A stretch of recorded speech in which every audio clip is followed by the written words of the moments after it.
So Hobbes is, well, perhaps not the founder of this tradition that we call the social contract theorist. He is perhaps the most prominent forerunner of those who were doing such theorizing at the time. So there were a couple other lesser known people, well, less notable philosophers who were doing the same sort of theorizing that Rawls did, right?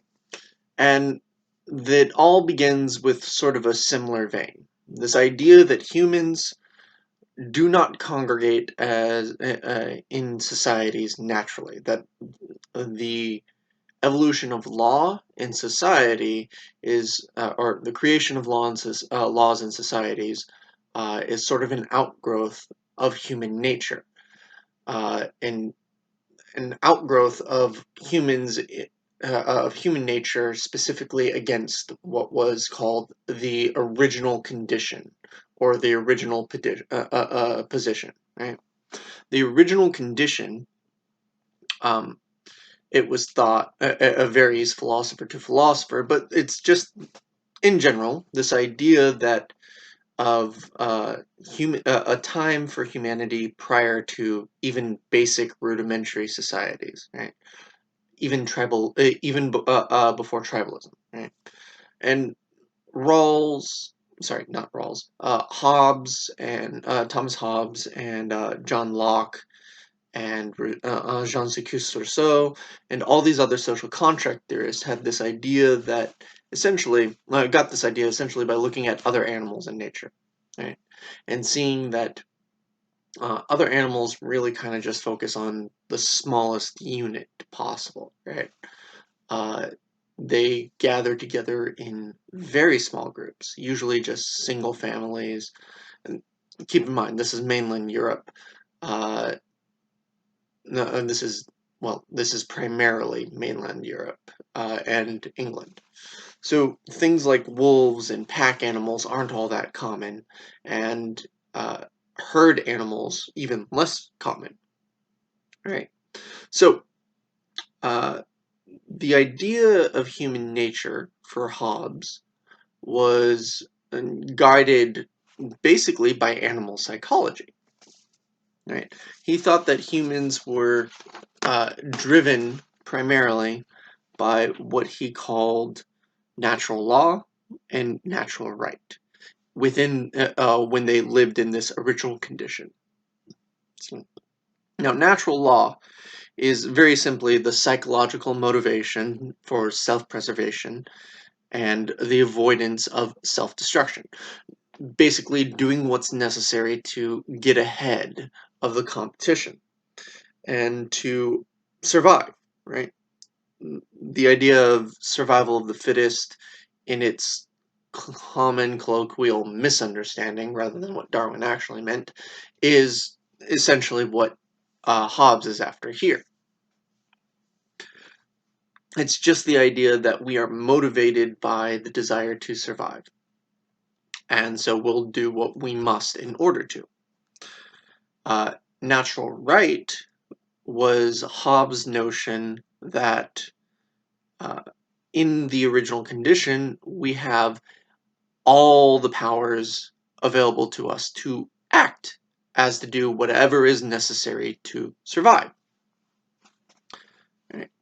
So humans, like animals, are motivated by fear and pleasure in a Hobbes' mind, right? So very much influenced by not utilitarianism, sorry, hedonism in that regard. And so within the original condition itself, as Hobbes describes it, life within the original condition was short, solitary, nasty, and brutish. Right?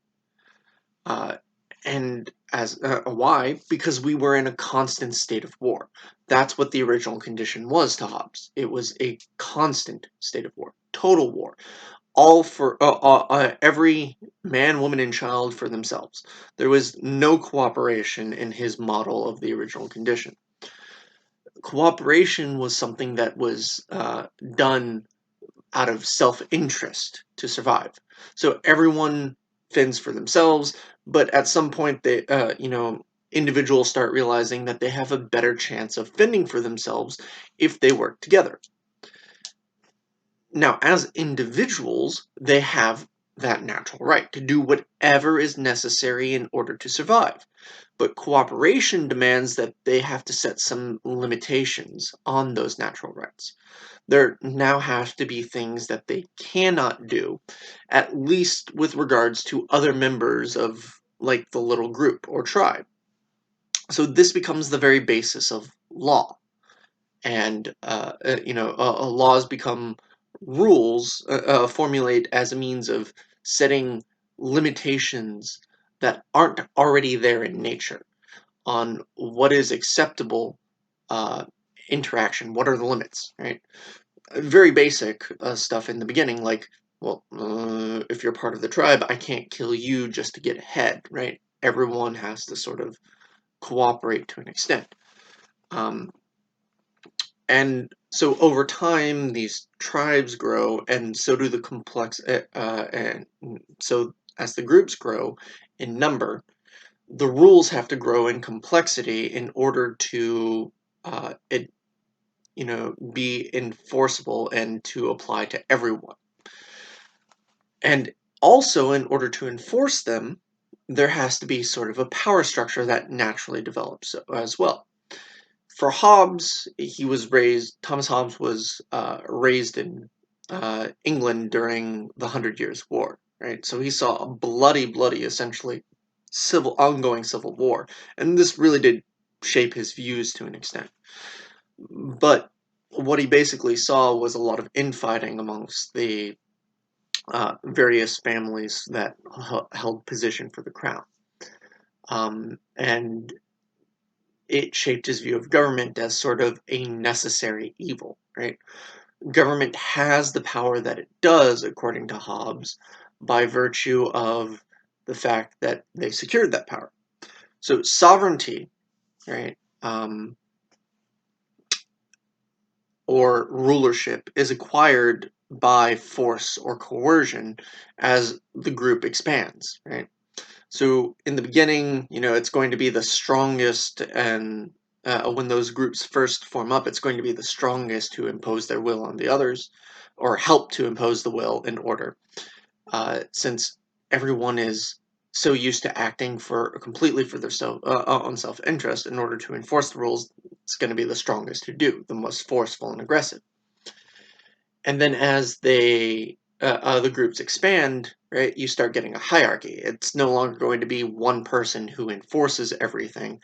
Now they need to start delegating, and so you get sort of a top-down pyramid, right? And this is why Hobbes refers his seminal work, his magnum opus, is called Leviathan, and it's a reference to the great mythical world serpent, right? The great monster of mythology. And this is why he calls government a leviathan. It's a great beast or a huge machine, right? That runs from the power of the head. The head of the government, winds up controlling through intermediaries every section of the rest of the body of the great serpent. So down to the smallest beggars and poor, right, who just have the least amount of power. It's done by the will of the sovereign, right? And this, as a society grows, so does the government. The more number of people, the more laws and rules are necessary, and the stricter their implementation, or so Hobbes thought. He was very authoritarian in this regard. Now, he wasn't a fan of totalitarianism, but he thought totalitarianism was sort of a natural consequence of, the power all being congregated in small, select pockets, like the ultimate power being congregated, or concentrated, not congregated. So the sovereigns, by virtue of being the head of this great beast that is society, do have some responsibilities towards the members of society. But those responsibilities take the form of powers that they have as sovereigns. Right? So the use of those powers still uh, lay with the sovereigns, and thus it's their own sense of morality that determines the nature and shape of justice in a society, according to Hobbes. Now, these two powers are the duties of the sovereign, right? And first and foremost, the obligation of the sovereign as the head of the society, looking out for the welfare of the society uh, as a whole, is all those natural rights that everyone else had to sacrifice. The sovereigns do not. Right? The heads of society, where all the power is concentrated, they haven't had to sacrifice those natural rights nearly as much. Right? They get to exercise the ability to kill with impunity, enforce will and whatnot on others, the same way that that everyone had the ability in the original condition, and they get to do these as sort of an executive power. Right? In order that they may provide peace and security to the society as a whole. Right? So they need that power, according to Hobbes, in order to ensure that the society can continue, that everyone else doesn't need to kill just to meet their next meal or defend themselves from others. Right? So the two primary duties of the sovereign, the form that their duties take, come in as felicity, which is the continual progress towards further desire and self-preservation of the people. So felicity is basically loyalty, right? Loyalty towards the people, and to make sure there are many, many returns, right? Felicity towards the society first and foremost, and as a consequence, the people. To ensure their happiness, in a sense. And then power, right? Now, the power that the sovereign holds is the ability to assure we as a society will be content in the future, right? Uh, we, as individual members of the society who aren't the heads, give up power in favor of felicity to the king or to the head of government in Hobbes's model. The king thereby owes felicity back towards us, but again, they don't sacrifice power, or the head of the government doesn't.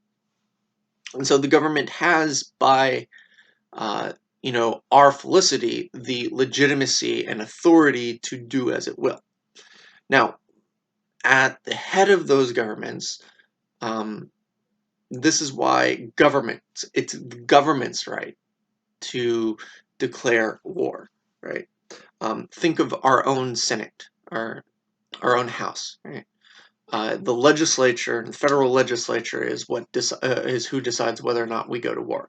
Even if the people, the general public, are against it, it doesn't rest within our power, legally speaking, in the United States, in order to not go to war. That decision rests within a very, very few people comparative to like our overall population.